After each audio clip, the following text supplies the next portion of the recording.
Bonsoir. Ce soir, dans E égale MC2, vous allez partir à la découverte des astéroïdes. Parfois extraordinairement extraordinaires, ou bien même incroyablement incroyables. Les astéroïdes font partie de notre quotidien. Visible depuis la Terre sous forme d'étoiles filantes, ce phénomène a toujours fasciné. Vous verrez quelles sont leurs formes. Peut-on connaître la trajectoire des astéroïdes? La réponse c'est probablement pas oui, que non, je sais pas, peut-être, voilà. Et vous le savez probablement que cette émission vous prend pour des que depuis la nuit des temps, ils arpentent l'univers. Comment la science explique-t-elle cela? Combien de science t-il autour de nous? D'où les scientifiques étudient-ils? Pourquoi les comètes sont imprimées dans notre conscience? Réponse avec des scientifiques dans ce reportage d'Astéroïdes. Les astéroïdes sont communément aperçus au-dessus de nos têtes, mais alors qu'est-ce que c'est? Et où se trouve-t-il? Ils retombent parfois sous forme de météorites. Y a-t-il un véritable danger?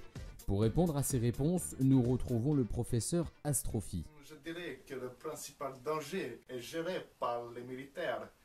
Ils ont des solutions pour cela. Et tout le monde sait qu'à chaque solution, il y a un problème. Mais revenons aux astéroïdes qui sont de proches voisins. En effet, ils font partie du système solaire. Alors, habituellement, on décrit le système solaire comme un ensemble de planètes, 18 précisément, qui gravitent autour du Soleil. On trouve ici Mercure, Vénus, la Terre, Mars, et j'en passe des meilleurs. Mais on oublie souvent les astéroïdes qui sont croyés entre Mars et et Jupiter. Sur cette large ceinture, et les autres se promènent en orbite autour de Jupiter en deux blocs, deux foyers, et que l'on appelle les Troyens. Et c'est quand même fou de voir qu'avec si peu de choses, j'ai réussi à faire pas grand chose en fait. Les astéroïdes sont le reste d'une planète qui n'a jamais réussi à se former.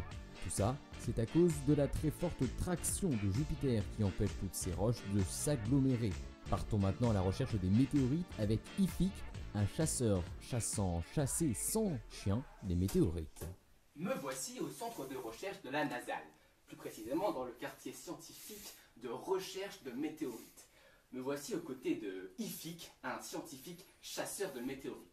Alors dites-moi, IFIC, combien font-ils de météorites chaque jour en France? Chaque année, ils en tombent environ 500 de plus de 20 grammes. Pas mal. En fait, j'en ai retrouvé que 3. En fait, ce sont des cailloux. Comment différencier le bon du mauvais chasseur? Quelle question! Un mauvais chasseur, c'est celui qui va droit devant. Il voit et tire, mais c'est un mauvais chasseur.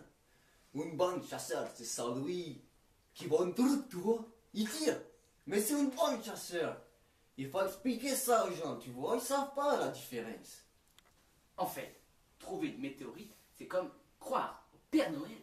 Mais le Père Noël, il existe! Mais tout le monde sait que non. Eh ben si! Ça a été prouvé récemment par la science! Ah d'accord, si c'est prouvé par la science, je vous l'accorde. Il y a une énorme population d'astéroïdes, plus petits que l'on n'arrive pas à voir, et par conséquent, si vous ne connaissez pas l'ennemi par définition, l'ennemi est extrêmement dangereux. Merci pour toutes ces précisions. Mais rassurez-vous, l'existence des astéroïdes n'a pas encore été prouvée par la science, donc aucun danger. C'est terminé aujourd'hui et on ne se retrouve pas dimanche prochain. La flemme. D'ici là, passez une excellente soirée. Au revoir.